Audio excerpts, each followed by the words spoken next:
Hello friends, RSS teaching centre में आपका स्वागत है। आज हम बिहार दरोगा का जो होमवर्क सीरीज चलाया जा रहा है ज्ञान बिंदु जीएस एकेडमी के द्वारा, इसका आज हम 15 नंबर का सेट स्टार्ट करेंगे। और इसका यदि आप पीडीएफ प्राप्त करना चाहते हैं तो आरएसएस टीचिंग सेंटर टेलीग्राम में जा करके पीडीएफ आप प्राप्त कर सकते हैं और इसका लिंक डिस्क्रिप्शन में डाल दिया गया है। यदि सेट में कम नंबर आ रहा है तो आप रेगुलर इस होमवर्क सीरीज को रेगुलर जारी रखिए, आपका नंबर जरूर बढ़ेगा। तो देर न करते हुए फर्स्ट क्वेश्चन से चलते हैं। करा स्वतंत्र भारत में समान नागरिक संहिता लागू करने वाला पहला राज्य कौन बना है? स्वतंत्र भारत की बात कर रहा है तो इसका सही आंसर उत्तराखंड हो जाएगा। उत्तराखंड हो जाएगा इसका सही आंसर। नेक्स्ट क्वेश्चन करा समान नागरिक संहिता सर्वप्रथम आंशिक रूप से किस राज्य में शुरू की गई?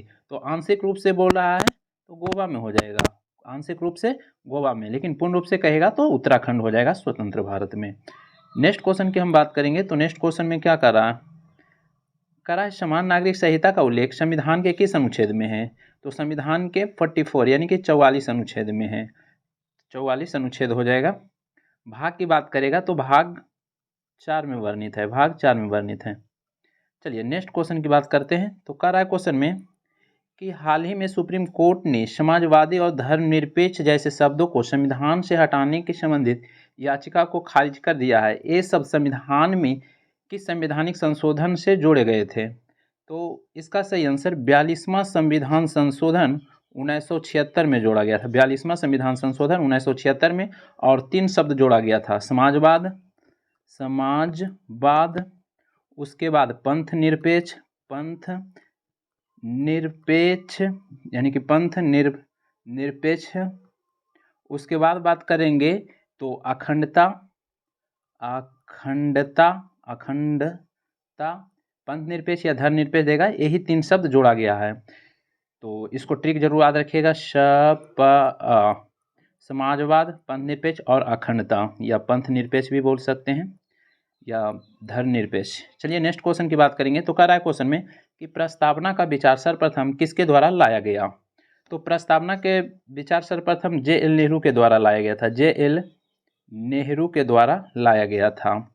और कहेगा क्वेश्चन में आपसे कह देगा कि प्रस्तावना है किस देश के संविधान से लिया गया है?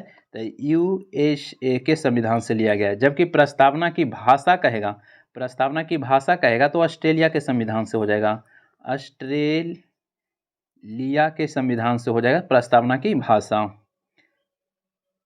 नेक्स्ट क्वेश्चन की बात करेंगे। तो कह रहा है क्वेश्चन में कि हाल ही में सुप्रीम कोर्ट के निर्णय में कहा गया कि सरकारी भर्ती में नियमों के बीच में नहीं बदल सकते हैं, यह निर्णय किस समिति के द्वारा लाया गया? इसका जो सही आंसर होगा डी.वाई. चंद्रचूड़ के द्वारा। डी.वाई. चंद्रचूड़ की बात करेंगे तो सर्वोच्च न्यायालय के 50वें मुख्य न्यायाधीश रह चुके हैं। और वर्तमान की बात करेंगे तो वर्तमान में 51 नंबर का जो मुख्य न्यायाधीश हैं कौन है? संजीव खन्ना हो जाएंगे। बात करेंगे सर्वोच्च न्यायालय में टोटल अभी 34 न्यायाधीश है, 33 गो अन्य है और एक मुख्य है जो अभी संजीव खन्ना है। चलिए नेक्स्ट क्वेश्चन की बात करेंगे। तो कह रहा है क्वेश्चन में कि लोक नियोजन में अवसर की समानता किस अनुच्छेद में उल्लेखित है? तो अनुच्छेद 16 हो जाएगा, नेक्स्ट क्वेश्चन कर रहा है किस राज्य में महिलाओं के विवाह की आयु 21 वर्ष निर्धारित की गई है? तो ये हाल ही में निर्धारित हुआ है, एचपी हो जाएगा, हिमाचल प्रदेश। जबकि ओवरऑल की हम बात करेंगे तो बात करेंगे कि पहले महिलाओं का जो विवाह के एज कितना था? 18 था, लेकिन उससे भी पहले की हम बात करेंगे तो कितना था? 21 था। कितना था? 21 था, लेकिन फिर 18 कर दिया गया 61वां संविधान संशोधन 1989 के द्वारा। तो ये जरूर याद रखिएगा। नेक्स्ट क्वेश्चन की हम बात करेंगे। तो कह रहा है क्वेश्चन में भारत सरकार द्वारा बालक और बालिकाओं के विवाह की उम्र क्रमशः कितने वर्ष निर्धारित किया गया है? तो भारत सरकार के द्वारा बात करेंगे तो बालक का एज कितना है? 21 किया गया है, और बालिका की बात करेंगे तो 18 वर्ष किया गया है। चलिए नेक्स्ट क्वेश्चन कह रहा है किस उच्च न्यायालय ने हाल ही में लिए गए फैसलों में कहा कहा कि वकील अब जजों की माय लॉर्ड या जोर लॉर्डशिप नहीं कहेंगे, तो किस उच्च न्यायालय हो जाएगा? तो इलाहाबाद हो जाएगा, इलाहाबाद उच्च न्यायालय हो जाएगा। इलाहाबाद उच्च न्यायालय की बात करेंगे तो इसका स्थापना 1866 में हुआ था। कब हुआ था? 1866 हो जाएगा। नेक्स्ट क्वेश्चन कह रहा है कि भारत में उच्च न्यायालय की संख्या कितना है? तो भारत में वर्तमान में उच्च न्यायालय की संख्या 25 है। 25वां जो उच्च न्यायालय है अमरावती। और उच्च न्यायालय की बात करेंगे तो इसका वर्णन अनुच्छेद 214 में है। 214 में उच्च न्यायालय यानी प्रत्येक राज्य में उच्च न्यायालय होगा अनुच्छेद 214 में। जबकि सर्वोच्चतम न्यायालय की बात करेंगे तो इसका वर्णन अनुच्छेद 124 में है। चलिए नेक्स्ट क्वेश्चन की हम बात करेंगे। तो कह रहा है क्वेश्चन में कि हाल ही में सर्वोच्च न्यायालय द्वारा यानी कि हरिक जयंती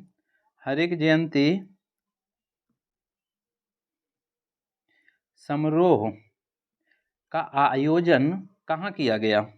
तो इसका सही आंसर न्यू दिल्ली हो जाएगा। न्यू दिल्ली हो जाएगा, इसका सही आंसर न्यू दिल्ली हो जाएगा, न्यू दिल्ली। नेक्स्ट क्वेश्चन करा है सर्वोच्च न्यायालय का उल्लेख किस अनुच्छेद में किया गया है? तो सर्वोच्च न्यायालय की हम बात करेंगे तो सर्वोच्च न्यायालय का उल्लेख अनुच्छेद 124 में, और प्रत्येक राज्य में उच्च न्यायालय होगा तो 214 हो जाएगा। चलिए नेक्स्ट क्वेश्चन करा है क्वेश्चन में कि किस राज्य में हाल ही में हट्टी समुदाय को एसटी का दर्जा दिया गया है? तो किस समुदाय को यानी कि किस राज्य के समुदाय को? तो याद रखिएगा एचपी, हिमाचल प्रदेश, एचपी हिमाचल प्रदेश के समुदाय को हो जाएगा। नेक्स्ट क्वेश्चन करा है क्वेश्चन में कि वह जनजाति समुदाय जिसने पहली बार 18वीं लोकसभा चुनावों में भाग लिया, तो कौन लिया था? तो अंडमान निकोबार का सेम्पेंस जनजाति ने भाग लिया था पहली बार। 18वीं लोकसभा की बात करेंगे तो इसका जो स्पीकर बने हैं कौन? ओम बिरला बने हैं। कौन? ओम बिरला बने हैं। जबकि बात करेंगे प्रोटेम स्पीकर की तो भर्तृहरि महताब बने थे। चलिए नेक्स्ट क्वेश्चन करा प्रधानमंत्री गरीब कल्याण अन्न योजना की शुरुआत कब की गई? तो ये 2020 में किया गया था। कब? 2020 में किया गया था। नेक्स्ट क्वेश्चन करा है पहली बार अविश्वास प्रस्ताव किस प्रधानमंत्री के विरुद्ध पारित किया गया था? तो इसका जो सही आंसर होगा बीपीसी के विरुद्ध पारित किया गया था, यानी कि जिनको हम विश्वनाथ प्रताप कहते हैं, यानी कि विश्वनाथ प्रताप सिंह के इनके विरुद्ध अविश्वास पारित किया गया था। और बात करेंगे कहेगा क्वेश्चन में कि सबसे पहले अविश्वास प्रस्ताव लाया गया था कौन प्रधानमंत्री के? तो जे एल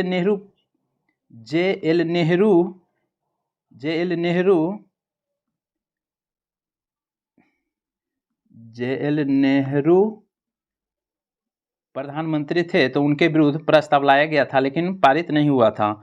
सबसे पहले लाया गया था जे एल नेहरू के विरुद्ध। कब? 1963 में लाया गया था। और कौन लाए थे? तो जेबी कृपलानी लाए थे जवाहरलाल नेहरू के विरुद्ध, जबकि ये पास नहीं हुआ था। पहली बार पास कब हुआ अविश्वास प्रस्ताव?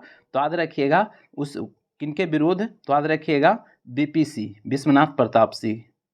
चलिए नेक्स्ट क्वेश्चन की बात करेंगे। तो कह रहा है क्वेश्चन में कि भारत में आर्थिक सुधारों के समय भारत के तत्कालीन प्रधानमंत्री कौन थे? तो प्रधानमंत्री की हम बात करेंगे तो पीवी नरसिम्हा राव हो जाएंगे। बात करेंगे तो कौन हो जाएंगे? पीवी नरसिम्हा राव हो जाएंगे, पीवी नरसिम्हा राव हो जाएंगे। जबकि वित्त मंत्री की बात करेंगे, वित्त मंत्री की तो कौन थे? मनमोहन सिंह हो जाएंगे। कब? 1991 में।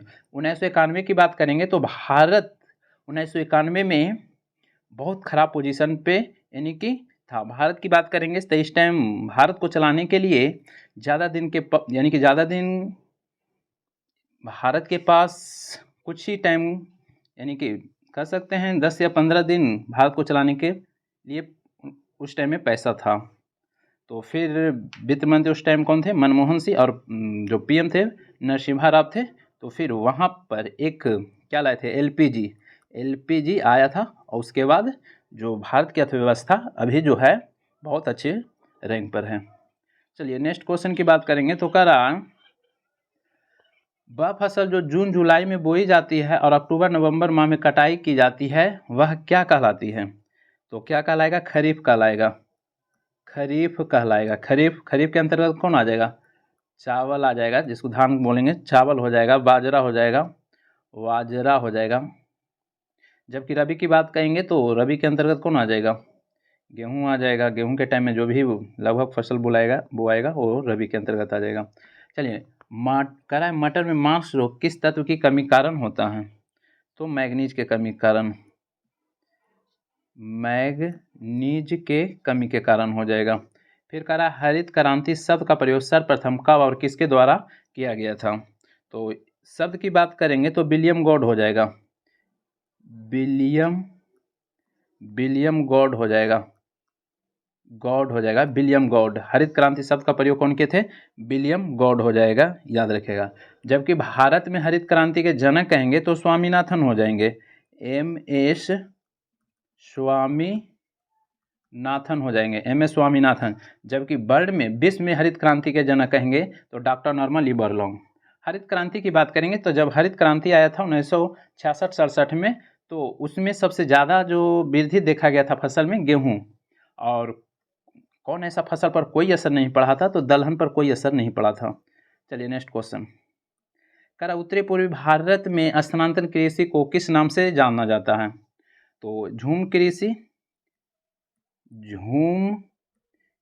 के नाम से जाना जाता है। झूम कृषि का मतलब हुआ कि जब जो घुमंतु लोग होते हैं वो क्या करते हैं, जंगल को काटते हैं, पेड़ पौधा, वहाँ कुछ फसल लगाते हैं और उसके बाद क्या होता है कि 2-3 फसल लगाएंगे, उसके बाद वहाँ पे फिर अगला स्थान पेड़ पौधा काटेंगे, जलाएंगे, उसके बाद फिर वहाँ रहेंगे, वहाँ पर भी फसल उसी तरीक़ा से उगाएंगे। इस प्रकार से घूम घूम के कृषि करते हैं, तो झूम कृषि हो जाएगा।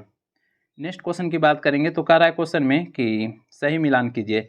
स्वर्ण रेखा क्रांति, उसके बाद दिया हुआ है आगे। तो देखिए यहाँ पर बात करेंगे तो स्वर्ण क्रांति, जो ये रेखा दिया हुआ है, स्वर्ण क्रांति कर लीजिएगा। स्वर्ण क्रांति की हम बात करेंगे तो बागवानी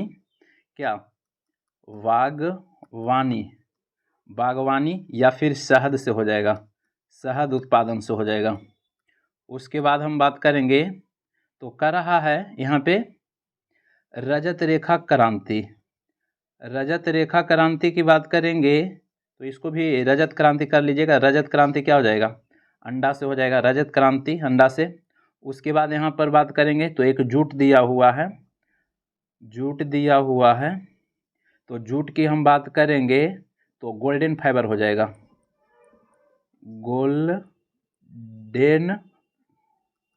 फाइबर क्रांति। गोल्डन फाइबर क्रांति कहेगा तो जूट से, जबकि सिल्वर फाइबर क्रांति कहेगा तो सिल्वर फाइबर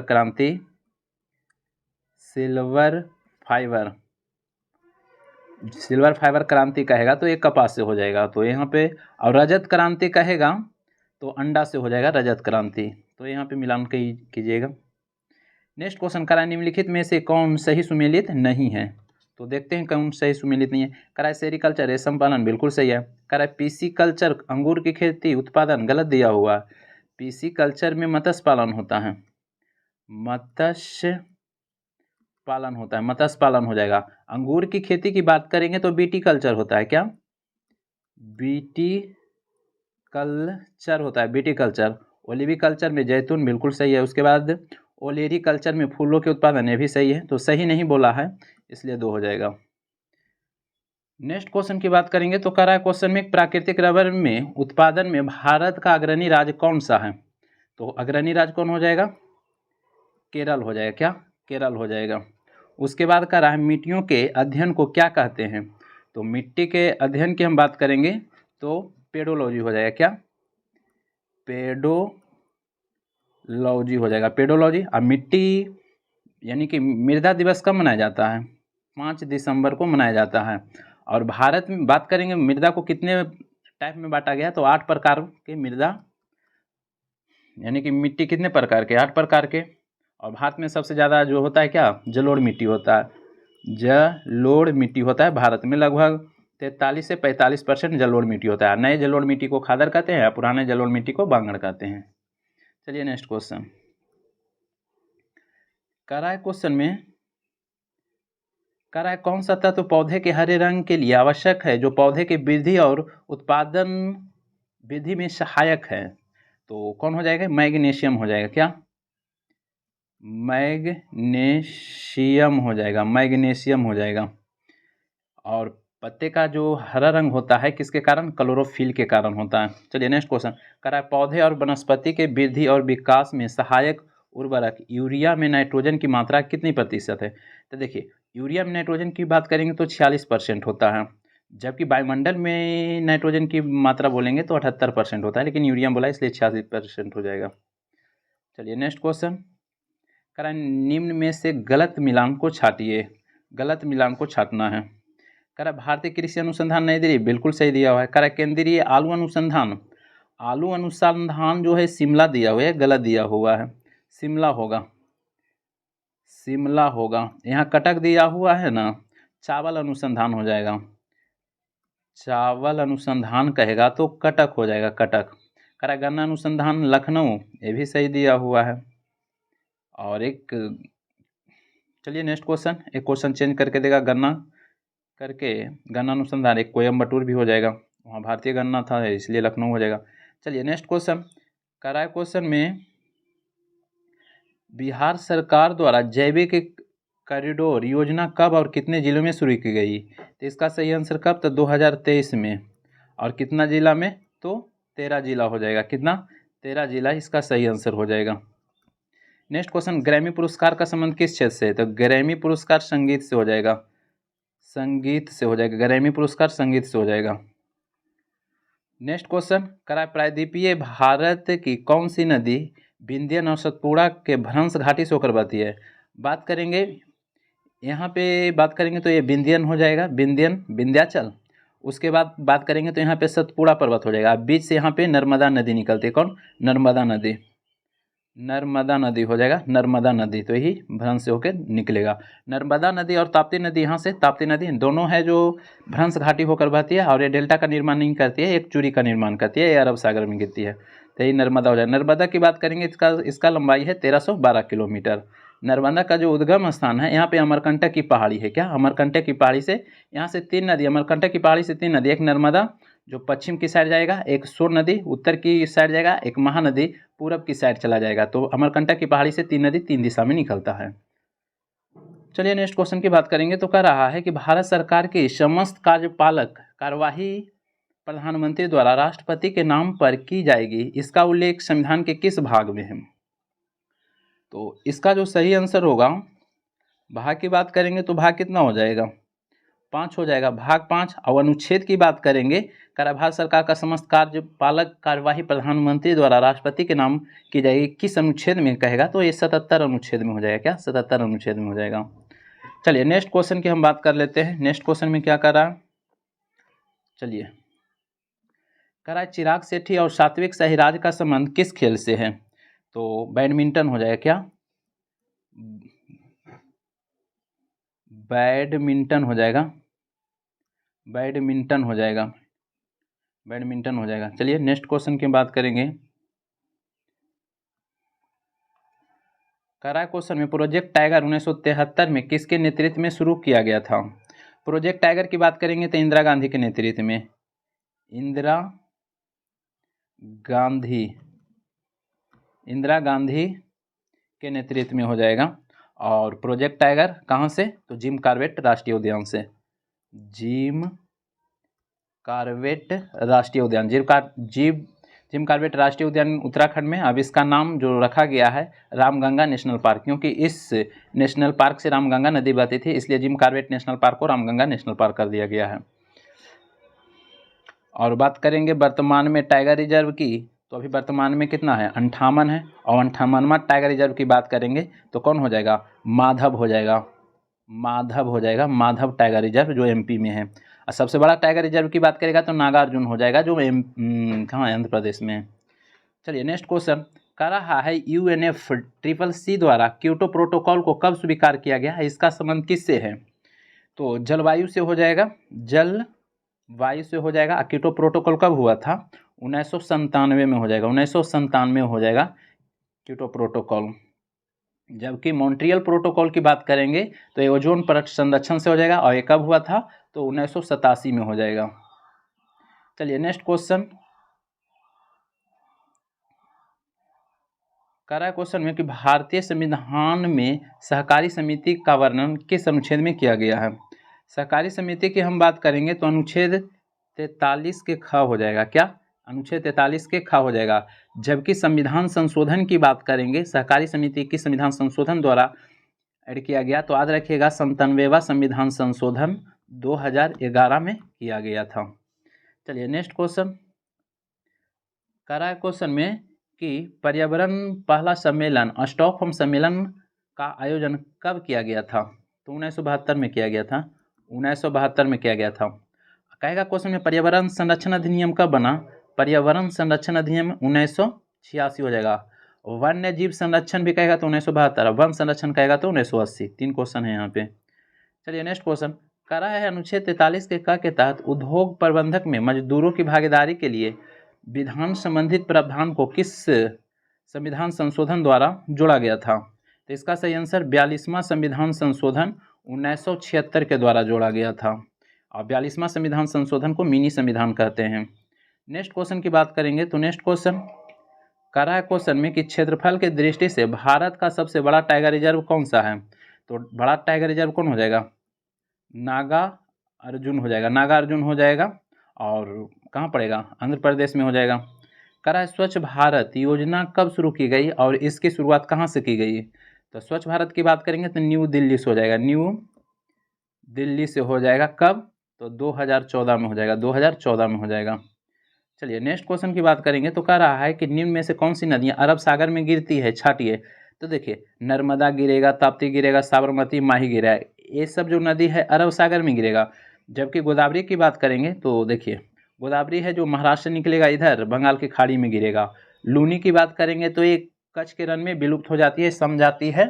कच्छ के रण गुजरात में पड़ता है, जबकि ये राजस्थान के जो अरावली पर्वत है उसके पश्चिम साइड से लूनी नदी निकलती है और कच्छ के रण में विलुप्त हो जाती है। नेक्स्ट क्वेश्चन कह रहा है क्वेश्चन में किस संविधान संशोधन द्वारा मंत्रिमंडल शब्द को संविधान में जोड़ा गया है, तो संविधान में जोड़ा गया तो इसका सही आंसर 44वां संविधान संशोधन कर लीजिएगा। 42वां नहीं करना है, 44वां मारना है, याद रखिएगा। 44वां संविधान संशोधन 1978। ये नहीं सोचेगा कि जोड़ने का काम है तो 42वां होगा। इस संविधान संशोधन मंत्रिमंडल शब्द जो है ना 44वें के द्वारा जोड़ा गया है। ऐसे अधिकांश चीज़ हटाया जाता है लेकिन इसमें 44वां संविधान संशोधन के द्वारा जोड़ा गया 1978 में, याद रखेगा। कहेगा मंत्रिमंडल शब्द का वर्णन किस अनुच्छेद में है, तो 352 में है, याद रखेगा। चलिए नेक्स्ट क्वेश्चन कह रहा है रवेदार और रूपांतरित चट्टानों के टूटने से किस प्रकार की मिट्टी बनती है, तो लाल मिट्टी बनेगा। लाल मिट्टी का निर्माण होता है। लाल मिट्टी में याद रखिएगा चाय की खेती होती है। चाय की खेती लाल मिट्टी में होती है। लाल मिट्टी का लाल होने का रीजन है आयरन ऑक्साइड। कह रहा है कृषि कार्य के लिए भारत की कौन सी मिट्टी सबसे अधिक महत्वपूर्ण है, तो जलोढ़ हो जाएगा। जलोढ़ हो जाएगा। जलोढ़ मिट्टी की हम बात करेंगे तो भारत में 43 से 45% है, और नई जलोढ़ मिट्टी को खादर कहेंगे और पुरानी जलोढ़ मिट्टी को बांगड़ कहते हैं, याद रखिएगा। कह रहा है क्वेश्चन में कि प्रायद्वीपीय भारत की नदी घाटियों में कौन सी मिट्टी मिलती है। प्रायद्वीपीय भारत की हम बात करेंगे तो ये भी जलोढ़ मिट्टी मिलेगा। क्या, जलोढ़ मिट्टी मिलता है। नेक्स्ट क्वेश्चन की बात करते हैं तो कह रहा है क्वेश्चन में कि निम्नलिखित कथनों में कौन सा कथन सत्य है, तो देखते हैं कौन सा कथन है जो सत्य है। चलिए कह रहा है जलोढ़ मिट्टी प्रायद्वीपीय प्रदेशों में पूर्वी तट की नदी डेल्टाओं और नदियों के घाटियों में पाई जाती है, बिल्कुल सही है। कह रहा है जलोढ़ मृदा में पोटास की मात्रा अधिक पाई जाती है, भी सही है। पोटास की मात्रा बिल्कुल सही पाया जाता है। कह रहा है देखिए जलोढ़ मिट्टी में की बात करेंगे ना तो नाइट्रोजन और ह्यूमस की कमी होता है, इसलिए तो यूरिया डाला जाता है, नाइट्रोजन की कमी होता है तो। फिर कह रहा है प्रतिवर्ष बाढ़ों के द्वारा निक्षेपित होने वाली नई जलोढ़ मृदा को खादर कहते हैं, बिल्कुल सही दिया है, सभी सही हो जाएगा। नेक्स्ट क्वेश्चन की बात करेंगे तो कह रहा है क्वेश्चन में कि निम्नलिखित में से कौन राज्यों में काली मृदा पाई जाती है, तो कहाँ पाया जाएगा, गुजरात में पाया जाएगा, महाराष्ट्र में पाया जाएगा, आंध्र प्रदेश में, यानी कि 1 2 3 हो जाएगा। चलिए नेक्स्ट क्वेश्चन की हम बात करेंगे तो कह रहा है क्वेश्चन में निम्न में से कौन सी विशेषताएं काली मृदा से संबंधित हैं, काली मृदा से संबंधित की बात करेंगे तो कह रहा है वो काली मृदा लंबे समय तक नमी को बनाए रखती है, तो ये बिल्कुल सही दिया हुआ है। फिर कह रहा है काली मृदा में फास्फोरस, नाइट्रोजन और जैव तत्वों की अधिकता होती है, तो देखिए यहाँ पर बात करेंगे तो फास्फोरस की अधिकता नहीं होता है, फास्फोरस की अधिकता नहीं होता है, नाइट्रोजन को होगा, जैव तत्वों के होगा, लेकिन फास्फोरस यहाँ गलत दिया हुआ है तो इसलिए गलत हो जाएगा। चलिए नेक्स्ट क्वेश्चन। कह रहा है क्वेश्चन में कि लाल मृदा के संबंध में नीचे दिए गए कथनों पर विचार कीजिए। कह रहा है क्वेश्चन में कि लाल मृदा का विकास उन क्षेत्रों में होता है जहाँ रवेदार आग्नेय चट्टान पाई जाती है, बिल्कुल सही है। फिर कह रहा है लाल मृदा जलयोजित होने के कारण पीली दिखाई देने लगती है, ये भी सही है, तो दोनों सही हो जाएगा, दोनों सही हो जाएगा। कह रहा है इस मृदा को सिंचाई की कम आवश्यकता होगी, कह रहा है इस मृदा को सिंचाई की कम आवश्यकता होती है क्योंकि यह नमी रोक कर रखती है, वह कौन सी है, यानी कौन सी मृदा है, तो काली मिट्टी हो जाएगा, काली मिट्टी हो जाएगा, क्या काली मिट्टी हो जाएगा, याद रखिएगा। काली मिट्टी की बात करेंगे तो इसे क्या कहते हैं, रेगुड़ मिट्टी कहते हैं, रेगुड़ मिट्टी कहते हैं। इसी को हम कपासी मिट्टी कहते हैं क्योंकि कपास उगाया जाता है, कपासी मिट्टी कहते हैं। इसी को बात करेंगे तो स्वतः जोताई मिट्टी कहते हैं, स्वतः जोताई मिट्टी कहते हैं। इसी को ज्वालामुखी मृदा भी कहते हैं। चलिए नेक्स्ट क्वेश्चन। कह रहा है काजू की खेती के लिए निम्नलिखित में से कौन सी मृदा सर्वाधिक उपयुक्त है, तो काजू की खेती की बात करेंगे तो लेटेराइट हो जाएगा, क्या लेटेराइट मृदा हो जाएगा, मिट्टी हो जाएगा। कह रहा है इस मृदा की सिंचाई की कम आवश्यकता होती है क्योंकि यह नमी को रोक कर रखती है, वह कौन सी है, तो एक काली मिट्टी हो जाएगा, अभी बोले काली मृदा हो जाएगा। चलिए नेक्स्ट क्वेश्चन मिलान करना। कह रहा है जलोढ़ मिट्टी यहाँ पर ऑप्शन नहीं दिया है, जलोढ़ मिट्टी यूपी हो जाएगा, यूपी वाला एरिया हो जाएगा। चलिए आगे देखते हैं। चलिए उसके बाद देखते हैं। कह रहा है काली मिट्टी, तो काली मिट्टी कहाँ हो जाएगा, काली मिट्टी की हम बात करेंगे तो महाराष्ट्र में हो जाएगा, काली मिट्टी की बात करेंगे तो महाराष्ट्र में हो जाएगा। और बात करेंगे लाल मिट्टी की, तो लाल मिट्टी कहाँ हो जाएगा, आंध्र प्रदेश में। मरुस्थलीय मिट्टी ऊपर में दिया हुआ है, क्या था, राजस्थान था हो जाएगा। और उसके बाद बात करेंगे राजस्थान हो जाएगा। और जलोढ़ मिट्टी तो यूपी में, जो ऊपर में क्वेश्चन दिया हुआ था, जलोढ़ मिट्टी, जलोढ़ यूपी हो जाएगा। इस प्रकार से आप मिला लीजिएगा। चलिए नेक्स्ट क्वेश्चन। करा निम्नलिखित में भारत का कौन सा क्षेत्र मृदा अपरदन यानी कि इरोजन से अत्यधिक प्रभावित है, तो प्रभावित की बात करेंगे तो चंबल घाटी हो जाएगा, चंबल घाटी हो जाएगा। और उसके बाद बात करेंगे तो मालवा का भी पठार हो जाएगा, मालवा का पठार भी हो जाएगा। उसके बाद नेक्स्ट क्वेश्चन कह रहा है भारत के संविधान के किस भाग में हमें नागरिकता से संबंधित प्रावधान मिलते हैं, तो भाग की बात करेंगे तो 2 भाग हो जाएगा, अनुच्छेद की बात करेंगे तो 5 से 11 तक वर्णित हैं। चलिए नेक्स्ट क्वेश्चन कह रहा है कि भारत के संदर्भ में निम्नलिखित कथनों पर विचार कीजिए। कह रहा है कि भारत में केवल एक ही नागरिकता और एक ही अधिभाषा है, तो बिल्कुल से एकल नागरिकता है। कह रहा है जो व्यक्ति जन्म से नागरिक है वो, कह रहा है जो व्यक्ति जन्म से नागरिक हो केवल वही राष्ट्रीय अध्यक्ष बन सकता है, ऐसा कोई बात नहीं है, ये गलत दिया हुआ है। उसके बाद कह रहा है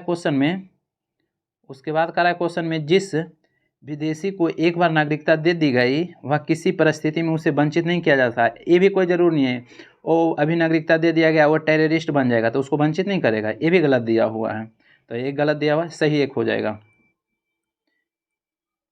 नेक्स्ट क्वेश्चन की बात करेंगे तो कह रहा है भारत के संविधान द्वारा किस प्रकार की नागरिकता का प्रदान की जाती है, तो एकल नागरिकता हो जाएगा, एकल नागरिकता हो जाएगा। एकल नागरिकता कहाँ से लिया गया है, ब्रिटेन के संविधान से हो जाएगा, ब्रिटेन के संविधान से। नेक्स्ट क्वेश्चन कह रहा है संविधान द्वारा प्रदत्त नागरिकता के संबंध में संसद ने एक इनकी व्यापक नागरिकता अधिनियम कब बनाया, तो इसका सही आंसर 1955 हो जाएगा, 1955 हो जाएगा। नेक्स्ट क्वेश्चन भारत संविधान के किस अनुच्छेद के तहत संसद को भविष्य में नागरिकता के संबंध में कानून बनाने का अधिकार प्रदान किया जाता है, तो इसका जो सही आंसर होगा ऑप्शन कहते हैं अनुच्छेद 11 हो जाएगा, कानून बनाने का अधिकार 11 हो जाएगा। नेक्स्ट क्वेश्चन की बात करेंगे तो कह रहा है पाकिस्तान से आकर भारत में नागरिकता प्राप्त करने संबंधित प्रावधान का वर्णन निम्नलिखित में से किस अनुच्छेद में वर्णित है, तो अनुच्छेद 6 में है, पाकिस्तान से जो भारत में आएगा उसका नागरिकता 6 में। उस टाइम भारत जब आज़ादी मिला था उस टाइम की बात है, और भारत से जिनको पाकिस्तान में जाना था उस टाइम में, तो उसका वर्णन अनुच्छेद 7 में था। नेक्स्ट क्वेश्चन करा है क्वेश्चन में कि भारतीय संविधान में नागरिकता संबंधित किस भाग देश के संविधान से प्रेरणा ली है, किस देश के संविधान से प्रेरणा ली गई है।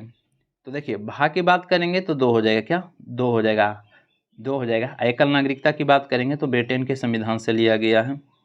नेक्स्ट क्वेश्चन कह रहा है नागरिकता अधिनियम 1955 के तहत भारतीय मूल के व्यक्ति को भारतीय नागरिक बनने के लिए कितने वर्षों तक भारत में निवास करना आवश्यक है। तो अब 7 वर्ष रहना आवश्यक है, 7 वर्ष। चलिए नेक्स्ट क्वेश्चन की हम बात करेंगे। तो नेक्स्ट क्वेश्चन कह रहा है क्वेश्चन में कि नागरिकता प्राप्त करने व खोने के विषय में विस्तार से चर्चा कहाँ की गई है। तो 1955 अधिनियम में, 1955 अधिनियम में हो जाएगा। नेक्स्ट क्वेश्चन कह रहा है भारतीय संविधान के अंतर्गत भारत के नागरिकों को वे कौन से अधिकार प्राप्त है जो गैर नागरिकों को नहीं है। तो भारतीय नागरिकों के जो प्राप्त है, एक 15 अनुच्छेद है, 15 हो जाएगा, 16 हो जाएगा, 19 हो जाएगा, 29 हो जाएगा और एक 30 हो जाएगा। ये भारतीय नागरिकों को केवल प्राप्त है। चलिए नेक्स्ट क्वेश्चन कह रहा है नागरिकता निम्न में से किन विधियों द्वारा प्राप्त की जा सकती है।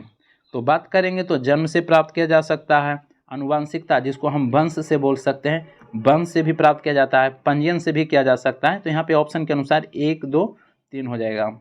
उसके बाद आप यहाँ पर जन्म, वंश और पंजीयन भी हो जाएगा, और उसके बाद भूमि विस्तार के द्वारा भी नागरिकता मिल सकता है। उसके बाद नेक्स्ट क्वेश्चन कर रहा है क्वेश्चन में कि निम्न में से कौन सा कथन असत्य है। तो देखते हैं कौन सा असत्य है। कह रहा भारत में नागरिक जन्म से या प्राकृतिक रूप से राष्ट्रपति बनने के योग रखते हैं, बिल्कुल सही है। कह रहा अमेरिका में केवल जन्म से नागरिक ही राष्ट्रपति बन सकते हैं, ये भी सही दिया हुआ है। फिर कह रहा है भारत में नागरिकता अधिनियम 1955 लागू है, ये भी सही है। भारतीय संविधान के भाग 3 में नागरिकता आगे गलत दिया हुआ है, 3 में नहीं 2 में वर्णन है, किसमें 2 में। तो गलत पूछ रहा है, असत पूछ रहा है, तो कौन हो जाएगा, डी हो जाएगा, डी हो जाएगा। चलिए नेक्स्ट क्वेश्चन की बात करेंगे। तो कह रहा है राजा राम मोहन राय ने एकाश्वरवाद के सिद्धांत किस धर्म से ग्रहण किया था। तो इस्लाम धर्म से हो जाएगा, क्या इस्लाम धर्म, इस्लाम धर्म से हो जाएगा, इस्लाम धर्म हो जाएगा।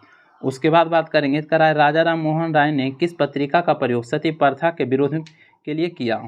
तो किस पत्रिका हो जाएगा, संवाद कैमुदी हो जाएगा, संवाद कैमुदी हो जाएगा, कैमुदी हो जाएगा। संवाद कैमुदी राजा राम मोहन राय के द्वारा लिखा गया था। नेक्स्ट क्वेश्चन कह रहा है क्वेश्चन में कि हेनरी बेबिंडेरिजियो को किसने बंगाल में आधुनिक सभ्यता का अग्रदूत तथा हमारी जाति का पिता की संज्ञा दी। तो किसने, तो सुरेंद्रनाथ बनर्जी, सुरेंद्रनाथ बनर्जी हो जाएगा, बनर्जी। नेक्स्ट क्वेश्चन कह रहा है किसे आधुनिक भारत का प्रथम राष्ट्रवादी कवि भी कहा जाता है। तो किसे कहा जाता है, तो हेनरी बेबिंडेरिजियो को कहा जाता है, हेनरी बेबिंडेरिजियो को कहा जाता है। चलिए नेक्स्ट क्वेश्चन कह रहा है कि नरेंद्र नाथ दत्त का नाम बदलकर स्वामी विवेकानंद किसके सुझाव पर रखा गया। तो किसके सुझाव पर रखा गया, तो याद रखिएगा अजीत सिंह के सुझाव पर। इंपॉर्टेंट क्वेश्चन है, अजीत सिंह के सुझाव पर। यदि आप सेट में नंबर बढ़ाना चाहते हैं तो ये प्रैक्टिस सेट जरूर ये रिवाइज कीजिए। कारण नरेंद्र नाथ दत्त का नाम बदल के स्वामी विवेकानंद किसके सुझाव पर किया गया, तो याद रखिए अजीत सिंह। कारण नेक्स्ट क्वेश्चन की बात करेंगे। तो करा क्वेश्चन में कि निम्न कथनों पर विचार कीजिए, सत कथन की पहचान करें। सत कथन की पहचान करने के लिए कर रहा है। तो कह रहा है एनी बेसेंट 1893 में इंग्लैंड में थियोसॉफिकल सोसाइटी, नहीं ये 1893 दिया हुआ है, गलत दिया हुआ है, 1889 हो जाएगा, 1989 हो जाएगा, 1989 हो जाएगा, 1989 हो जाएगा। यहाँ पे इंग्लैंड की बात कर रहे हैं, ऐसे तो 75 में भी न्यूयॉर्क अमेरिका में एनी बेसेंट किए हैं। चलिए आगे चलते हैं। उसके बाद कर रहा है क्वेश्चन में क्या कि थियोसॉफिकल के यानी कि सोफिक की शाब्दिक अर्थ ब्रह्म विद्या होता है, ये भी सही है। कह रहा है थियोसोफिक सोसाइटी पुनर्जन्म या कर्म के सिद्धांत को मान्यता देते हैं, ये भी सही दिया। वैसे सही हो जाएगा 2 और 3, 2 और 3, ये गलत था। चलिए नेक्स्ट क्वेश्चन मिलान करना है। कह रहा है ठगी प्रथा, तो ठगी प्रथा की बात करेंगे तो लॉर्ड विलियम बेटिक हो जाएगा। उसके बाद बात करेंगे शिशुवध की बात करेंगे तो जॉन शोर हो जाएगा। नरबली प्रथा की हम बात करेंगे तो लॉर्ड हार्डिंग हो जाएगा। उसके बाद दास प्रथा की बात करेंगे तो लॉर्ड एलनबरो हो जाएगा। चलिए नेक्स्ट क्वेश्चन की बात कर लेते हैं। कह रहा है सत्यशोधक समाज के संस्थापक कौन थे जिनका प्राथमिक जोर सत्य की खोज पर था?